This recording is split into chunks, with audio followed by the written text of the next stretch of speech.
യേശുനാഥൻ ശിഷ്യന്മാരയക്കുമ്പോൾ ശിഷ്യന്മാർക്ക് നൽകുന്ന ഉപദേശങ്ങളാണ് ഇന്ന് ദിവസം നമുക്ക് നൽകുന്നത്. ആദ്യമായിട്ട് പറയുന്നത്, നിങ്ങൾ ഏതെങ്കിലും നഗരത്തിൽ പ്രവേശിക്കുമ്പോൾ വിളമ്പുന്നത് ഭക്ഷിക്കുവിനെന്നാണ് പറയുന്നത്. വിളമ്പുന്നത് ഭക്ഷിക്കും. നമ്മൾ ആഗ്രഹിക്കുന്നത് കിട്ടണമെന്ന് താല്പര്യമുള്ളത് അവരോട് ചോദിക്കാനല്ല, വിളമ്പുന്നത്. ലാളിത്യം എൻ്റെ ജീവിതത്തിലുണ്ടാകും. ചിലപ്പോൾ അവർ പാവപ്പെട്ടവരായിരിക്കും, അല്ലെങ്കിൽ ഒന്നും ഉണ്ടാകില്ല. അത് കിട്ടുന്ന സാഹചര്യത്തിൽ ജീവിക്കാൻ എനിക്ക് പറ്റുന്നുണ്ടോ എന്നുള്ളതാണ്. പലപ്പോഴും നമ്മൾ ചെല്ലുന്ന സ്ഥലങ്ങളിൽ നമുക്ക് സംതൃപ്തിയില്ല എന്നുള്ളതാണ്. നമ്മൾ കുറേ പ്രതീക്ഷകളുമായിട്ട്, കുറേ മാനദണ്ഡങ്ങളുമായിട്ടാണ് എല്ലായിടത്തും പോകുന്നത്. ഒതുങ്ങിക്കൂടാൻ ഒരാൾക്കും മനസ്സില്ല എന്നുള്ളതാണ്.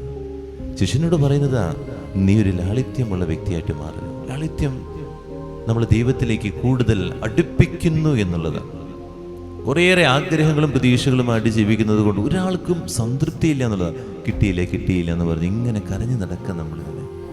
അതുകൊണ്ടാണ് ശിഷ്യന്മാരോട് പറഞ്ഞത്, വിളമ്പുന്നത് ഭക്ഷിക്കുക. അതെന്തുമായിക്കൊള്ളട്ടെ, നിനക്ക് നൽകി അത് സ്വീകരിക്കുക. അങ്ങനെ എനിക്ക് ജീവിക്കാൻ പറ്റുന്നുണ്ടോ? ദൈവം വിളമ്പിയത് കിട്ടിയത് ഓർത്ത് നന്ദി പറഞ്ഞ് എനിക്ക് സന്തോഷത്തോടെ ജീവിക്കാൻ പറ്റുന്നുണ്ടോ? ഈ ജീവിതത്തിൽ അത്രയും സന്തോഷത്തോടെ എനിക്ക് ആയിരിക്കാൻ പറ്റുന്നുണ്ടോ? അല്ലെങ്കിൽ മറ്റുള്ളവരിങ്ങനെ നോക്കിയിരിക്കുക, അവനതുണ്ട്, അവർക്ക് അതുണ്ട്, എനിക്കത് കിട്ടിയില്ല, അയ്യോ കിട്ടുന്നില്ലല്ലോ. അതുകൊണ്ട് എന്താ ഉണ്ടാകുന്നത് വെച്ചാൽ, നമ്മുടെ ജീവിതത്തിൽ കിട്ടിയ കഴിവും നമ്മൾ ഉപയോഗിക്കുന്നില്ല, ആ സാഹചര്യത്തിൻ്റെ സന്തോഷവും നമ്മൾ ഉപയോഗിക്കുന്നില്ല. മറ്റുള്ളവർ നോക്കി ഇങ്ങനെ ജീവിതം നമ്മൾ കളയുന്നു.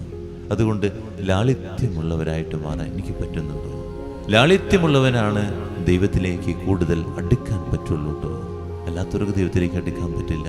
നീ എന്തോരം ലാളിത്യം പാലിക്കുന്നു, എന്തോരം നിന്റെ ഹൃദയത്തിൽ ലാളിത്യമുണ്ടോ, സംതൃപ്തിയുണ്ടോ, അതിന് നീ നന്ദി പറയുക, പ്രാർത്ഥിക്കാം.